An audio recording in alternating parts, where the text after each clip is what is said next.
Rally करा के दिला दिया, आधे से ज्यादा लापता है और लग रहे हैं धनगर का प्रमाण पत्र, और जिनका बनवा दिया यहाँ नजर नहीं आ रहे हैं। नौकरी मिल गई, 10वीं मास्टर हैं और एसडीओ हैं, यही नहीं जज है, यही नहीं बिजली के सबसे बड़े अधिकारी एक्सीएन है। और यहाँ देखिए, अभी पूछ ले कितने लोग आए हैं, जरा हाथ उठाते धनगर वाले। 5 MBBS है, लेकिन खाली प्रमाण पत्र चाहिए, लड़कर के दिला के घर पर मनी ऑर्डर करा दो, तब जाकर के हमारे लोग खुश हो जाएंगे।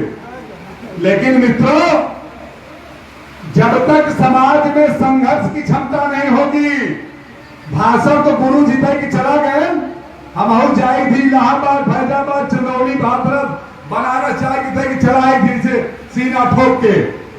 भाषण से कुछ नहीं होगा, करने से होगा। और जब तक आप करेंगे नहीं, तब तक आप संघर्ष में आगे नहीं आएंगे। सबसे पहले जो आज मुद्दा था, जिस पर आज बोलना था सही सही, राजमाता अहिल्याबाई होलकर के लिए, जिनकी हम जयंती पखवाड़ा बना रहे हैं।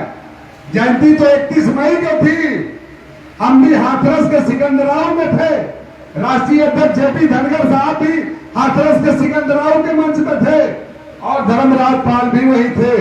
लेकिन मित्रों, मैं सारी बातों को छोड़ते हुए अपने बुढ़े शेर को, अभी तो आपने कम वाले को देखा है, अब इसके बाद वाले को देखिएगा।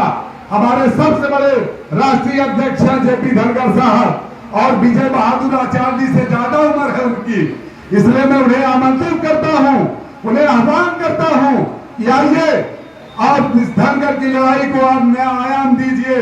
प्रतापगढ़ धनगर के मामले में सो गया है, खाली नाम है, सिर्फ नाम के लिए चल रहा, कुछ करो नहीं रहा कोई। ये सच कह रहा हूं, लगता होगा पूरा जिसको लगता होगा।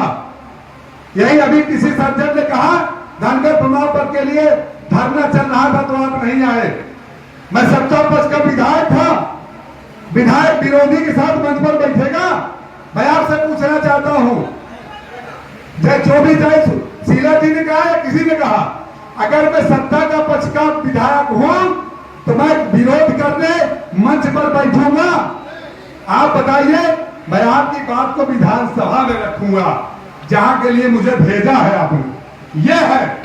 और जब तक उस पार्टी में रहा, भारतीय जनता पार्टी अपना दल में, और उनकी नीतियां रीतियां, उनके अत्याचार व्यभिचार, उनके शोषण जब मुझसे सहा नहीं गया, तो मैंने, अभी 2 साल सरकार है, चाहता तो 2 साल भी रंगबाजी कर सकता था, प्रोटोकॉल आगे पीछे चलता है, लेकिन नहीं मित्रों, जब अपने अधिकारों का हनन हो जाए, समाज का शोषण होने लगे, समाज की आवाज को कोई सुनने वाला न हो, तो अपने आप को उस पद से इस्तीफा दे देना चाहिए। मैंने शासन सत्ता बर्बाद तुम्हारी है, मैंने शासन को ठुकराया है, और ठुकराने के बाद, आपसे विचार लेने के बाद, जहां आपकी राय होगी बैठे समाज की, उस पार्टी को ज्वाइन करूंगा और संघर्ष करूंगा। मैं 95 से संघर्ष कर रहा हूं, जिंदगी मेरी संघर्ष में गुजरी है, भाषण में नहीं गुजरी है। प्रधानी सदस्य से लेकर के जिला पंचायत लड़ते लड़ते विधानसभा से लेकर प्रदेश अध्यक्ष तक आपके चरणों की कृपा, आपके चरणों की धूल से मैं बन करके वहां पहुंचा हूं। तो अगर आपने मुझे अपने खून से सींचा है, अपनी ताकत से सींचा है और लोहे की तरह तपाया है, तो आपका बेटा कभी फेल नहीं होगा। चैलेंज देके कहता हूँ, इसी 2027 में, इसी सदर की रणभूमि में, इसी कर्मभूमि पर फिर से आपका बेटा, आपका भाई मैदान में ताज ठोकेगा।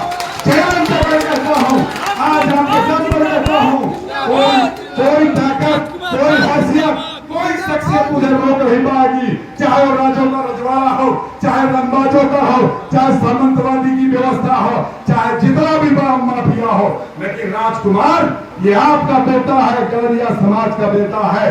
अगर संघर्ष किया है तो आपके दम पर आपकी बराबत किया है, आपकी कृपा से किया है, तो आने वाले 2027 में जहां आप राय देंगे उस पार्टी उस दल से चुनाव लड़ करके जीत कर फिर आपका झंडा कायम करूंगा। इसी बात के साथ मैं अपने बहुत ज्यादा इंतजार कराते हुए, मैं क्षमा मांगते हुए अपने राष्ट्रीय अध्यक्ष जेपी धनखड़ साहब को आमंत्रित कर रहा हूं और आमंत्रण के साथ साथ उनको शील्ड दे करके उनको सम्मानित करने का काम करते हुए मंच पर आह्वान करूंगा। और जितने लोग बाहर खड़े हैं, सौगंध है समाज की, आप लोग जितने बाहर हो सबको इधर चाहिए। ये सवाल आज का नहीं है, संघर्ष करना है, संघर्ष एक दिन में नहीं होता है, संघर्ष करना पड़ेगा।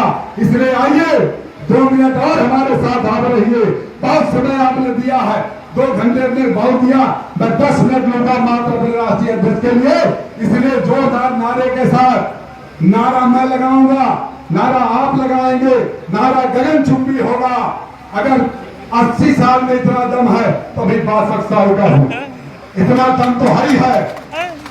लोक माता अहिल्याबाई होलकर अमर रहे, लोक माता अहिल्याबाई होलकर अमर रहे, जेपी धनखड़ जिंदाबाद, जेपी धनखड़ जिंदाबाद, जेपी धनखड़ तुम संघर्ष करो, जेपी धनखड़ तुम संघर्ष करो।